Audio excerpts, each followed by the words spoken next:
بسم اللہ الرحمن الرحیم۔ السلام علیکم۔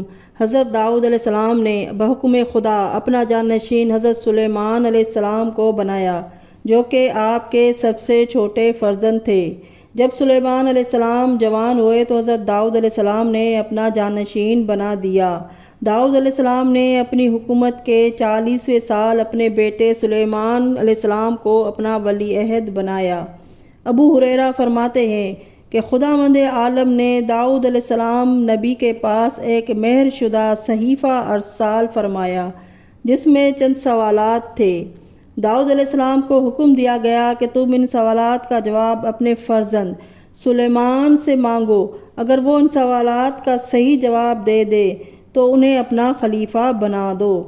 خدا کے حکم کے مطابق حضرت داؤد علیہ السلام نے 70 بزرگوں اور 70 جید علماء کو طلب فرمایا اور ان کی موجودگی میں سلیمان سے کہا کہ خداوند عالم کا یہ حکم آیا ہے کہ میں تم سے چند سوالات کروں اور صحیح جواب پانے پر تم کو اپنا جانشین بنا دوں۔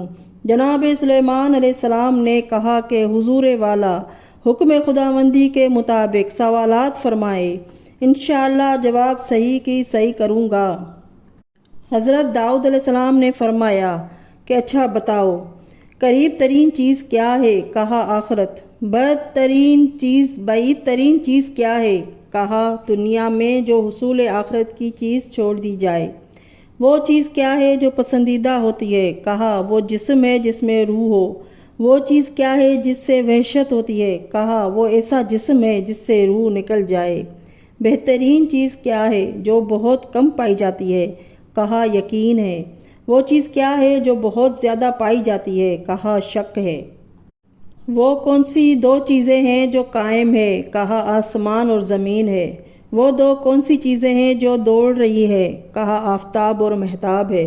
وہ 2 کون سی چیزیں ہیں جو متصل ہے؟ کہا وہ رات اور دن ہے۔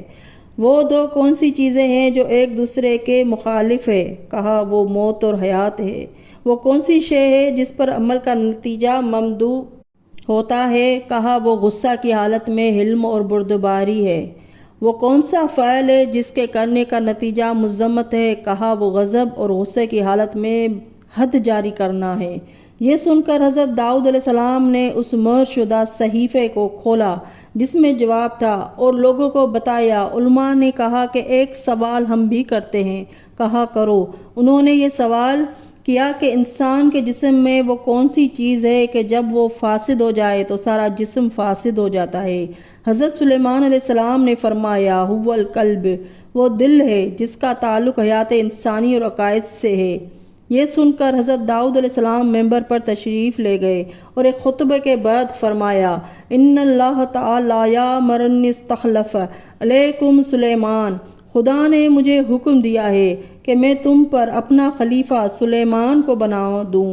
یہ سن کر کچھ لوگ ناراض ہو کر کہنے لگے کہ آپ نے ایک نوجوان کو ہم پر خلیفہ بنا دیا ہے۔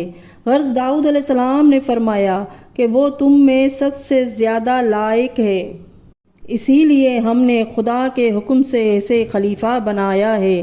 اس کے بعد فرمایا یہ تم پر میرے بعد میرا خلیفہ ہے۔ حضرت داؤد علیہ السلام نے اعیان اصحاب کی موجودگی میں سلیمان علیہ السلام کو ممبر پہ بٹھا کر خلافت کا اعلان واضح فرمایا اور فرمایا ھذا علمنی اللہ ان یملک سلیمان ابنی، خدا نے مجھے حکم دیا ہے کہ میں اپنے بیٹے سلیمان علیہ السلام کو حوالہ مملکت کو کر دوں، اسی بنا پر میں نے ایسا کر دیا ہے۔ اس وقت سلیمان علیہ السلام کی عمر 12 سال کی تھی۔ حضرت داؤد علیہ السلام کی جانشینی ہی کے مطابق حضرت رسول کریم صلی اللہ علیہ وآلہ وسلم کی جانشینی بھی عمل میں آئی، لیکن قدر تفاوت کے ساتھ۔ حضرت داؤد علیہ السلام نے حضرت سلیمان علیہ السلام سے علمی سوالات کر کے لوگوں کو مطمئن کرنے کی کوشش کی۔ حضرت رسول کریم صلی اللہ علیہ وآلہ وسلم نے حضرت علی علیہ السلام کی علمی حیثیت پر انا مدینۃ العلم وعلی بابھا وغیرہ کہہ کر پہلے ہی مطمئن کر دیا تھا، لیکن جس طرح حضرت سلیمان علیہ السلام کی خلافت کے بارے میں لوگوں کو قلبی اختلاف تھا اور وہ یہ چاہتے تھے کہ ہم یا ہمارے منشا کے مطابق خلیفہ بنایا جائے، انہوں نے اختلاف کیا جس کا جواب دیتے ہوئے حضرت داؤد علیہ السلام نے نص کر دی کہ یہی خلیفہ میرا ہے۔ اسی طرح حضرت علی علیہ السلام کی خلافت سے بھی بعض خود غرض لوگوں کو اختلاف تھا، لیکن انہوں نے کمال سیاست کی وجہ سے اس وقت جب کہ رسول کریم صلی اللہ علیہ وآلہ وسلم نے حضرت علی علیہ السلام کو اپنے ہاتھوں پر بلند کر کے فرمایا تھا، من کنت مولا فہذا علی مولا، جس کا میں مولا ہوں اس کا یہ علی مولا ہے، تو ان لوگوں نے مخالفت کرنے کے بجائے بخن بخن لک یا ابن ابی طالب، مبارک ہو تم کو اے علی ابن ابی طالب، بے شک تم ہمارے اور جملہ مومنین و مومنات کے ولی بنا دیے گئے۔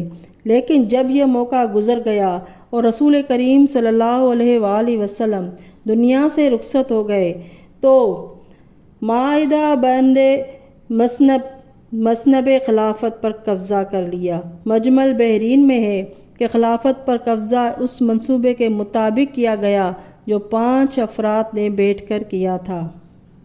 حضرت داؤد علیہ السلام کا یہ اصول تھا کہ وہ ایک بند مقام میں رات کو عبادت کے لیے بیٹھ جاتے تھے اور ساری رات عبادت کیا کرتے تھے، اور ان کی ایک نہایت وفادار خادمہ تھی جس کے ذمے یہ کام تھا۔ اس خادمہ نے صحن میں ایک جوان کو کھڑا ہوا دیکھا۔ اس نے پوچھا، تم کون ہو؟ کس طرح اس گھر میں داخل ہوئے ہو اور اجازت نہیں لی؟ یہ تو ایک عظیم نبی اور ایک بہت بڑے بادشاہ کا گھر ہے۔ اس نے کہا کہ میں وہ ہوں جس نے کبھی کسی سے اجازت داخلہ نہیں لی۔ میں بڑے بڑے بادشاہوں کے گھروں میں اسی طرح بلا اجازت بغیر اطلاع داخل ہوا کرتا ہوں۔ حضرت داؤد علیہ السلام نے اپنے عبادت خانے سے ان دونوں کی باتیں سنی اور اندر بلایا اور پوچھا کہ اے ملک الموت، کوئی خبر لائے ہو یا پیغام موت ہے؟ کہا، قبض روح کے لیے آیا ہوں۔ حضرت داؤد علیہ السلام نے فرمایا کہ بھائی پہلے سے اطلاع تو کر دیتے تاکہ میں اپنی روح کے ذریعے سے تمہاری خیر مقدم کے لیے تیاری کر لیتا۔ ملک الموت نے کہا، ہم تو تمہیں بار بار اطلاع کرتے رہے ہیں اور بتاتے رہے ہیں کہ عنقریب ہم آنے والے ہیں۔ کیا ہم نے تمہارے باپ، تمہاری ماں، تمہارے بھائی، تمہارے پڑوسی کی روح قبض نہیں کی؟ بے شک کی ہے، اور یہی ہمارے پیغامات تھے۔